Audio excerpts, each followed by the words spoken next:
Hello, YouTube. This is Poetic Siren here, and today I'm gonna bringing you my first commentary here with post here with our new screen recorders, and we're gonna be talking about the NBA Finals that was just concluded about an hour ago Eastern Time.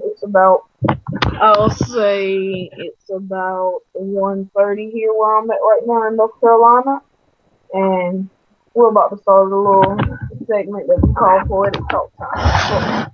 PTT. Poetic Girls, what do you have to say about this game that just concluded? All I got to say is Heat had no reason to win. Duncan and the Spurs had all the reason to win because Duncan's done basically. He's retiring. LeBron James, Wade, and Bosh, they're all just starting, so they had no pressure at all to win. And the Spurs had all the pressure in the world to win. Just saying. So when you said that Duncan is retiring, do you actually mean that you think this was his last ever game in the NBA, or do you think he's on his way out? Um, he's done. He's not gonna play next season. He might do some coaching or something, but he's not gonna play as a starter next season. He's just too old. In the picture on my screen, you can see his hair is gray. Tony Parker's getting there, but he might play next season. So Tim Duncan had all the reason to go try hard, basically, and LeBron, Chris Bosh, Wade, they didn't have no reason. Just saying. Okay, so me, I kind of think that Tony Parker, he's young. Guys from France, I think he has a lot of energy. I think he'll be playing for another 10, freaking 11 years. I'm thinking that he'll be good on the way out. Ginobili, he's like my favorite out there. I'm thinking Ginobili will be playing another 7 or 8 years, depending on how he does on the court. I know I heard that at the end of last season's finals that he was a free agent for a little while until he got signed back with the Spurs. I can tell you one thing: if Duncan doesn't retire, I don't think Pop is going to be trying to split up the anytime soon. Just saying. Well. Duncan, even if Tim Duncan doesn't retire, he's not going to be starting next year, even if he doesn't retire, because he's just not going to be in physical shape. Like, he's just too old.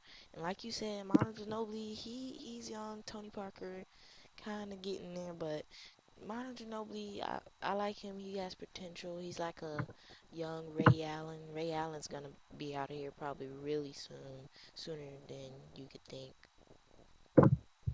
So, what do you mean by Ray Allen trying Well, to call Ray Allen old? Well, either this year or last year, Ray Allen was 21, so he might be. No, not 21. Gosh, what the freak am I talking about? Well, this year or last year, we discovered that Ray Allen was 41. So this year he might be 42, or this year he might be 41. Not sure, but he's in his 40s, and usually around 45, people are gone, or before 45. So Okay, so here on ESPN, I'm proudly watching right now.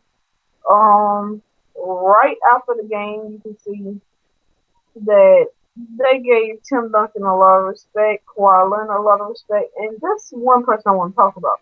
Kawhi Leonard. The guy's only 22 years old. He is now the youngest MVP, well, the youngest NBA player to get MVP.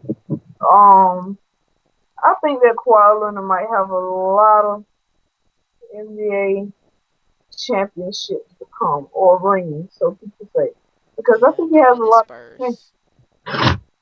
Well, yeah, you could say not with the Spurs, He's gonna get but drafted to a better team. Well, not necessarily better in physical shape, but better in money shape. well, I disagree with that. I could say if he got to a better team, it wouldn't be in money shape; it would be in physical shape. Because as you can see, the Spurs is a very old team. They have a very old coach. Not trying to, discriminate the team, but the coach has been in the league for I think around 18 years. Tim Duncan, this is his 17th season.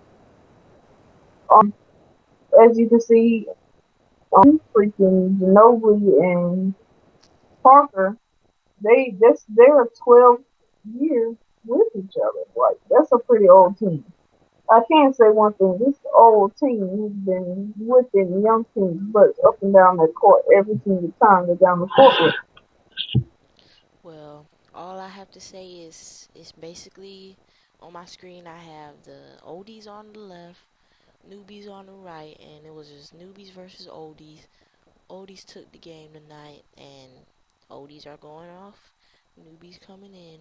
That's why the oldies were like so try hard tonight. Did hardest they could. Newbies they knew they'd have some more chances. So So another thing I want to talk about is LeBron James. But I just want to notify that we are just now reaching our 6 minute mark. And okay, so LeBron James, I gotta give the man credit. To be honest, I really didn't not say like, but I really didn't adore him that much in the NBA. One thing I know he's like a player in the NBA, right? He's very talented. But one thing I can say is that, well, you know what? Let's just not get into that part. Let's just well, say that I think that ESPN or whoever should kind of get off his back a little. As I saw towards the end of the game, they kept zooming in on to see like how bad he was feeling, the emotion that he was having after the game, and I just think that they should give the man a little bit of space. I should say. another thing, one more thing. Well, a couple more things. LeBron James did as good as he, best as he could. So did Wade, but Bosh, Shane Battier, Chalmers, Ray Allen, they were all slacking. So really, Miami Heat only had two people. Okay, so two people versus Tim Duncan, Tony Parker, Manu Ginobili, whatever Leonard. That's like four people versus two. Like four people at the top of their prime versus two, and the rest of their team is slacking. I just don't think that's fair. If they would have went up against last year's Miami Heat, I think it would have came out different, especially with the way Ray Allen was playing. And well, Ray Allen, Shane Battier, and Chalmers last year were just beasting it up in the finals, especially Ray Allen with the save. Well, you have a very, very good point. Well, there's some few details you kind of left out. So, as you said, it was kind of like a 4-on-2 a handicap match against the Heat. Like, per se, if the Heat did have Mike Miller or the people that they had last year, just thinking, Patty Mills, Boris Diaw, there were big factors in this last game right here. Patty Mills dropped at least, I know it was in double digits. Like his third quarter was like the best quarter I've ever seen him play. He was dropping threes, buckets, back to back all game long in the first quarter. I mean, like Boris Diaw, he's really been improved. He has shown that he has potential to start. I think he started game and to the last game now. Patty Mills and Boris Diaw, I think they really stepped up their game tonight. Yeah. Well, somebody that um Eric put in for the Miami Heat bought them down a lot, and his name starts with a Oh, okay. Beasley. But we're not gonna go too far in that because I don't want to put him out like that. Yeah, I think we have a lot of subscribers here that's going to be watching this. But can I conclude, almost conclude this PTT here tonight? We're reaching 9.5 minutes of our PTT. So, is there anything else you'd like to say? Nope. All I'm saying is last year's Heat would have beat this year's Spurs. And what I'm gonna say is that San Antonio Spurs all day. I've been rooting for you last year. I don't care about the loss. All I can say is that you came back on top this year. You beat the Heat 4-1. You're undefeated for Game 5, and this is Poetic Cyrix and Poetic goes on.